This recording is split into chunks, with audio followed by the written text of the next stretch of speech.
ഇന്ന് രാമനവമി. ഈ ദിവസത്തിൽ രാംലല്ല സൂര്യകിരണങ്ങൾ അണിഞ്ഞ് സുന്ദരനാകാൻ ഒരുങ്ങുകയാണ്. സൂര്യന് 75 മില്ലിമീറ്റർ നീളത്തിലുള്ള തിലകം ഇന്ന് രാംലല്ലയെ അണിയിക്കും. വളരെയധികം പ്രാർത്ഥനയോടെയും പ്രതീക്ഷയോടെയും കാത്തിരിക്കുന്ന സൂര്യാഭിഷേക് ഇന്ന് രാവിലെ 12:15 അയോധ്യയിൽ നടക്കുക.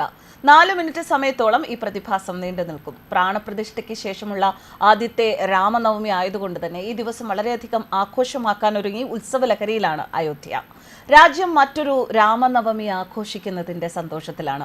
500 വർഷങ്ങൾക്ക് ശേഷം ശ്രീരാമചന്ദ്രൻ തിരികെ എത്തിയിരിക്കുന്നു. ഇത് രാജ്യത്തെ ജനങ്ങൾ ഉത്സവമായി കൊണ്ടാടുന്നു. റൂർക്കി സെൻട്രൽ ബിൽഡിംഗ് റിസർച്ച് ഇൻസ്റ്റിറ്റ്യൂട്ടിലെ ശാസ്ത്രജ്ഞർ സൂര്യന്റെ ചലനത്തെ അടിസ്ഥാനമാക്കി സൂര്യാഭിഷേകിന്റെ സമയം കണക്കാക്കിയിട്ടുണ്ട്. സൂര്യരശ്മികൾ ആദ്യം ക്ഷേത്രത്തിന്റെ മുകൾ നിലയിലുള്ള കണ്ണാടിയിൽ പതിക്കും. അവിടെ നിന്ന് 3 ലെൻസുകളുടെ സഹായത്തോടെയാണ് 2ാം നിലയിലുള്ള മറ്റൊരു കണ്ണാടിയിലേക്ക് പതിക്കുക. അവിടെ നിന്ന് ക്ഷേത്ര ശ്രീകോവിലിനുള്ളിലുള്ള ഭഗവാന്റെ വിഗ്രഹത്തിന്റെ നെറ്റിയിലേക്ക് തിലകമായി സൂര്യകിരണങ്ങൾ പതിക്കും.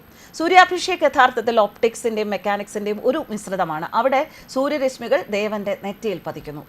രാമനവമിയിൽ സുഗമമായ സൂര്യാഭിഷേക ചടങ്ങ് ഉറപ്പാക്കാൻ 2 പരീക്ഷണങ്ങൾ ഇതിനകം നടത്തിയിട്ടുണ്ട്.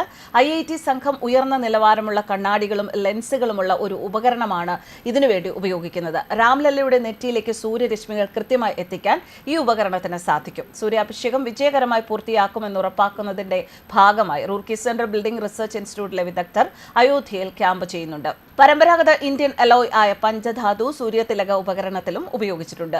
സൂര്യന്റെ കിരണങ്ങൾ രാംലല്ലയുടെ നെറ്റിയിൽ പ്രകാശം പരത്തുന്നത് ഉറപ്പാക്കുമ്പോൾ 3 കാര്യങ്ങളാണ് പരിഗണിക്കുന്നത്: ആർക്കിയാസ്ട്രോണമി, മെറ്റോണിക് സൈക്കിൾ, NLMA. ആർക്കിയാസ്ട്രോണമി എന്നത് ഖഗോള സ്ഥാനങ്ങൾ ഉപയോഗിച്ച് സ്മാരകങ്ങൾ രൂപകൽപ്പന ചെയ്യാൻ ഉപയോഗിക്കുന്ന ഒരു സമ്പ്രദായമാണ്. ഭൂമിയുടെ ചെരിവും ഭ്രമണപഥവും കാരണം സൂര്യന്റെ വർഷം തോറും മാറുന്ന സ്ഥാനം ട്രാക്ക് ചെയ്യുന്ന ഒരു 8 വളവാണ് സൂര്യതിലകത്തിന്റെ ആ ഒരു ഇൻസ്ട്രുമെന്റുമായി കണക്ട് ചെയ്ത് സൂക്ഷിച്ചിരിക്കുന്ന മറ്റൊരു പ്രതിഭാസം. മെറ്റോണിക് സൈക്കിൾ എന്നത് ഏകദേശം 19 വർഷത്തെ കാലഘട്ടമാണ്. ഈ കാലയളവിൽ ചന്ദ്രന്റെ ഘട്ടങ്ങൾ വർഷത്തിലെ അതേ ദിവസങ്ങളിൽ പുനഃസ്ഥാപിക്കുന്നു. രാമനവമി തീയതിയും അത് വരുന്ന തിഥിയും ഒരുമിച്ച് വരുന്നത് ഉറപ്പാക്കാൻ ഈ ചക്രവും പരിഗണിച്ചു. അയോധ്യയിലെ സൂര്യാഭിഷേകം രാംലല്ലയുടെ നെറ്റിയിലേക്ക് സൂര്യരശ്മികളെ എത്തിക്കാൻ ലെൻസുകളും കണ്ണാടികളും ഉപയോഗിക്കുമ്പോൾ പുരാതന ഇന്ത്യൻ ക്ഷേത്രങ്ങൾ പരമ്പരാഗതമായി ഗർഭഗൃഹത്തിലും പരിസരത്തും ജ്യോതിശാസ്ത്രപരമായി കണക്കാക്കിയ തുറസ്സുകൾ ഉൾപ്പെടുത്തിയിട്ടുണ്ട്. പ്രത്യേക ദിവസങ്ങളിൽ സൂര്യപ്രകാശം നേരിട്ട് ദേവനെ പ്രകാശിപ്പിക്കുന്നു. സാങ്കേതിക വിദ്യയോടുകൂടിയ പാരമ്പര്യം ഇന്ത്യയിലുടനീളമുള്ള നിരവധി ജൈന ക്ഷേത്രങ്ങളിലും ഹിന്ദു സൂര്യക്ഷേത്രങ്ങളിലും സൂര്യാഭിഷേകിന്റെ ആചാരമുണ്ട്. സൂര്യാഭിഷേകം നടക്കുന്ന ഏറ്റവും പ്രധാനപ്പെട്ട ക്ഷേത്രങ്ങളിൽ ഒന്നാണ് തമിഴ്നാട്ടിലെ സൂര്യനാർകോവിൽ ക്ഷേത്രം. 11-12 നൂറ്റാണ്ടിലെ സൂര്യനെ സമർപ്പിച്ചിരിക്കുന്ന ഈ ക്ഷേത്രം വാസ്തുവിദ്യയുടെയും ജ്യോതിശാസ്ത്രപരവുമായ അറിവുകളുടെ സമ്മേളനത്തിന് പേര് കേട്ടതാണ്.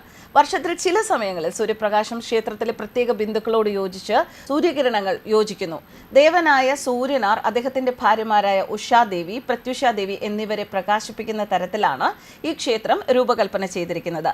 നാനാരായണ സ്വാമി ക്ഷേത്രം ആന്ധ്രാപ്രദേശ് നാഗലപുരം ജില്ലയിൽ നാനാരായണ സ്വാമി ക്ഷേത്രത്തിലും 5 ദിവസത്തെ സൂര്യപൂജ മഹോത്സവത്തിന് ആതിഥേയത്വം വഹിക്കുന്നുണ്ട്. ഈ സമയത്ത് സൂര്യരശ്മികൾ ക്ഷേത്രത്തിലേക്ക് തുളച്ചു കയറുകയും ഓരോ ദിവസവും ഘട്ടങ്ങളിലൂടെ മാറുകയും ചെയ്യുന്നു.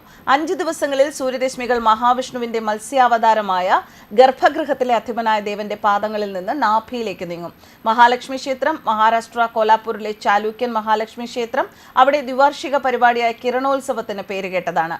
അപൂർവമായ കിരണോത്സവം സംഭവിക്കുന്നത് ഗരുഡ മണ്ഡപത്തിലൂടെ ക്ഷേത്രത്തിലെ ദേവന്റെ വിഗ്രഹത്തിൽ സൂര്യരശ്മികൾ നേരിട്ട് ഗർഭഗൃഹത്തിൽ എത്തുമ്പോഴാണ്.